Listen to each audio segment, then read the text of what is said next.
สบายดีเนาะทุกคนมื้อนี้มาพบกับข้าพเจ้าอีกเช่นเคยเนาะใส่เพชรปิ่นปีตะวันเนาะมื้อนี้ก็สิเริ่มมื้อธันวาดีซะวันที่1ธันวากลับบ้านเนาะกลับไปบ้านเฮาแล้วนี่เบิ่งสภาพคนสิกลับบ้านนี่ป้าทุนี่สิไกลกุ้งดินี่สถานการณ์บนเฮาอยู่ตั้งแต่วันที่25สิงหาเนาะนี่ห้องปลาลกเลอะเทอะแท้นี่วันเฮาอยู่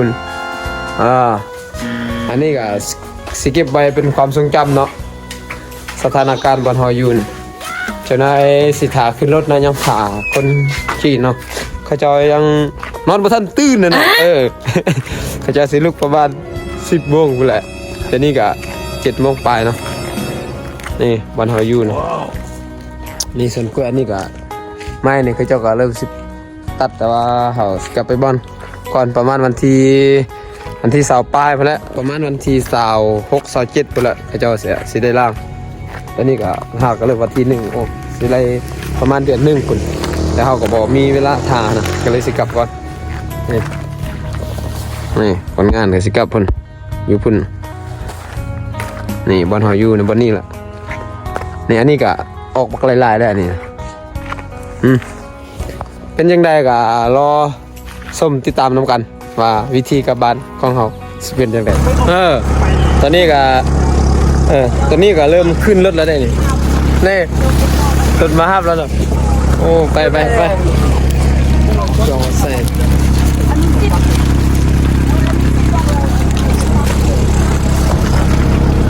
เฮ้ยอะเลยเพื่อนกันมีคนเพื่อน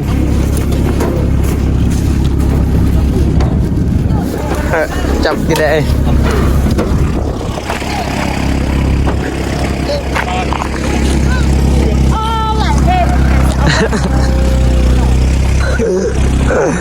โอ้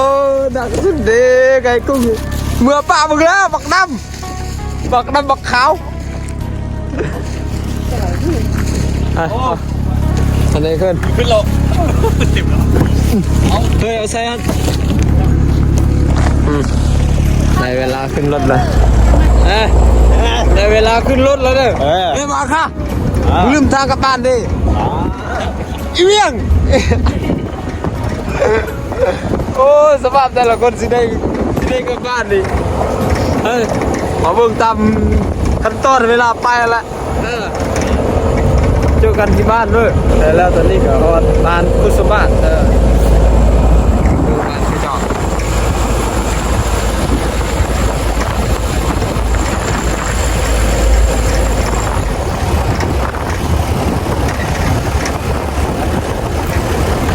แล้วล่าสุดพวกเราได้มาหอดเส้นทางหลวงเนาะนี่จะเป็นเส้นทางหลวงจากบ้านคุสบ้านไปหาเขตบ้านโพนไซแล้วก็บ้านโพนทานนองตัวนี้เป็นเขตตลาดเห็นตำรวจตามด่านเขาเจ้าตามด่านเพื่อบ่ให้รถบรรทุกใหญ่เขาเจ้าไปเนาะเพราะว่ากำลังจะเห็นเส้นทางแล้วก็บ่กาสิฮอดตลาดเขตตลาดบ้านคุสบ้านเส้นทางนี่รถใหญ่ไปโคตรหลายคุณบักหลายๆอยู่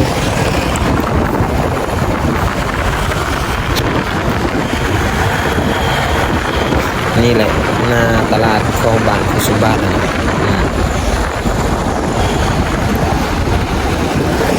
เบิ่งกระเจ้าขายเครื่องนี่ก็หลายพอเลย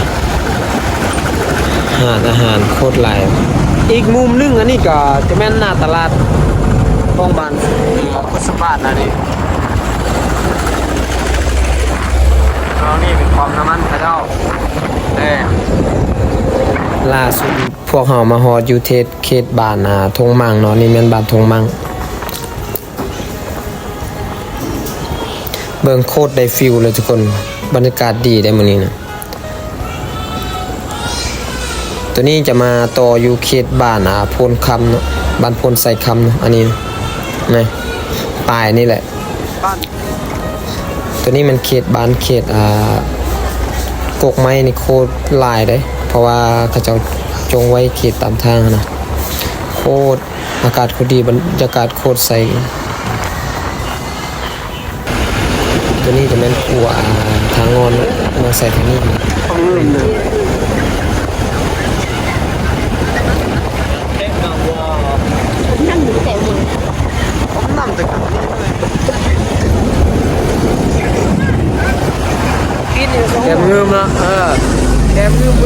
อันนี้แหละตัวว้าววิวขับสุดเลยโอนเป็นมูลเลย ตายอันเดียวอันนี้ก็สิเริ่มก่อสร้างเฮือนไม้นี่นี่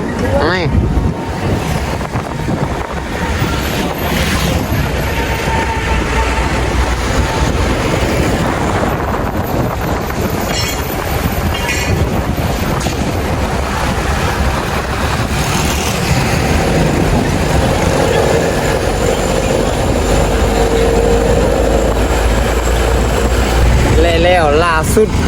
รถติดตายครับนี่โอ้ทางล่างมัน